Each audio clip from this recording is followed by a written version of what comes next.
दोस्तों नमस्कार। मैं देवेंद्र दुबे अचीवर गुरु क्लास में आप सबों का हार्दिक अभिनंदन एवं स्वागत करता हूँ। दोस्तों आज हम आपको एक स्पेशल जानकारी देने जा रहे हैं।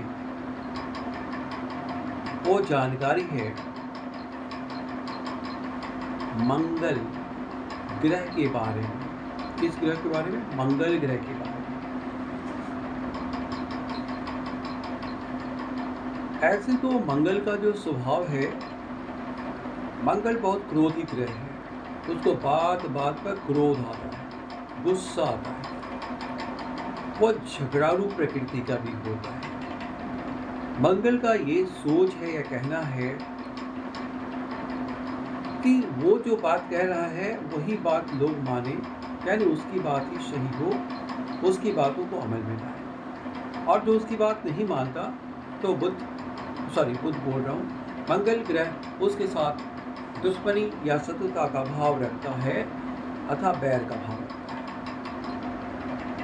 तो मैंने पहले भी आपको बताया था कि इस दुनिया में जो भी मानव हैं, लड़के लड़कियां हैं, वो अक्सर किसी न किसी ग्रह से प्रभावित है। अगर आपका बच्चा मंगल ग्रह से प्रभावित है तो वह क्रोधी होगा, तुनक मिजाज होगा, झगड़ालू होगा, बात बात पे एक ही बात को कहने की जीद करेगा और घर में कभी भी तोड़ फोड़ भी मचाएगा।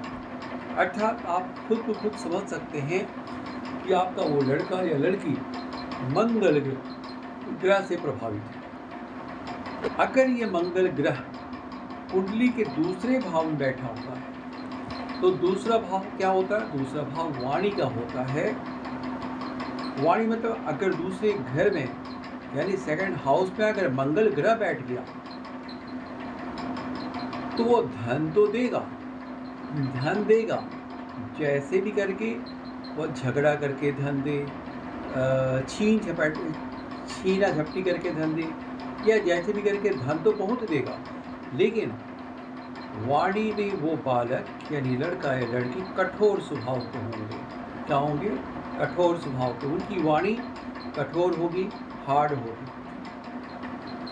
अब सवाल है कि कठोर वाणी होगी क्योंकि सेकेंड हाउस वाणी का कारक है और उसमें मंगल जैसा कठोर ग्रह बैठा हुआ है। तो कठोर ग्रह के बैठने से उसकी जुबान कड़वी हो जाएगी, और जब जुबान कड़वी हो जाएगी तो बात बात में जब किसी से बात करेगा तो बात करते करते कोई ना कोई ऐसा बात बोल देगा, कभी अच्छा बोलेगा, कभी ऐसा बात बोल देगा जिसके कारण और अपनी बातों पे इतना रिजिड हो जाएगा कि झगड़ा होने के चांस हो जाएगा।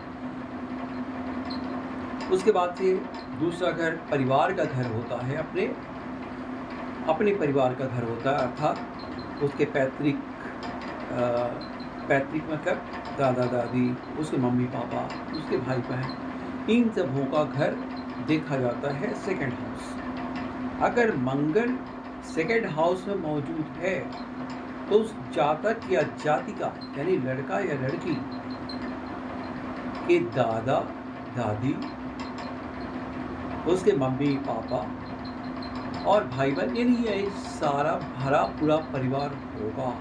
यानी पारिवारिक रिश्तों में बंधकर रहने वाला वो लड़का या लड़की होगा। वो परिवार से अलग नहीं हो सकता।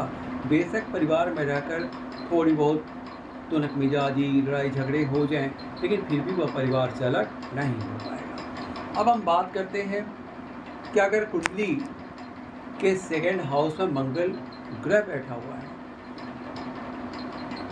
तो वो फल तो देगा, लेकिन उसमें कोई न कोई समस्याएं भी खड़ी करता है मंगल, क्योंकि मंगल का स्वभाव ही है। तो मंगल के स्वभाव को शांत करने के लिए, नॉर्मल करने के लिए उस जातक या जातिका को अर्थात लड़का या लड़की को चांदी की चैन अपने गले में जरूर धारण करनी चाहिए। चांदी की चैन, जब वो जातक या जातिका चांदी की चैन या चांदी का कड़ा जब धारण करता है तो उसकी वाणी नम्र हो जाती है, झगड़े फसाद जो होते हैं वह कम हो जाते हैं या फिर खत्म हो जाते हैं, पारिवारिक रिश्ते अपने आप सुधरने लगते हैं। और इस प्रकार से मंगल एक चांदी के चांदी का प्रयोग करने से मंगल सुफल देने लगता है, यानी सुफल। तो दोस्तों, अगर आपके घर में कोई लड़का या लड़की या आप स्वयं या आपकी पत्नी अगर मंगल ग्रह से प्रभावित है तो उन्हें आप चांदी की चैन पहनाएं या मंगल ग्रह के अन्य उपाय भी हैं, आप वो भी कर सकते हैं। इससे आपके बच्चे पर सकारात्मक प्रभाव आएगा। ठीक है, तो आई थिंक आपको हमारी वीडियो सही लगी होगी। अगर सही लगी होगी तो अपने दोस्त रिश्तेदारों तक फॉरवर्ड करें, शेयर करें और हमारे चैनल को सब्सक्राइब करें। नेक्स्ट अगले एपिसोड में मैं आपको बता दूं, हर बुधवार को या शुक्रवार को मेरा नया वीडियो आपके लिए नए नए चीज़ें लेकर आएगा, नए नए मैसेज लेकर के आएगा और नई नई चीज़ें, नई नई जानकारियाँ आप लोग प्रोवाइड करेगा, जिससे आप अपने जीवन में उसको अपनाकर अपने जीवन को उज्ज्वल और सकारात्मक रूप से प्रगति के पथ पर आगे बढ़ सकते हैं। धन्यवाद दोस्तों, जय हिंद।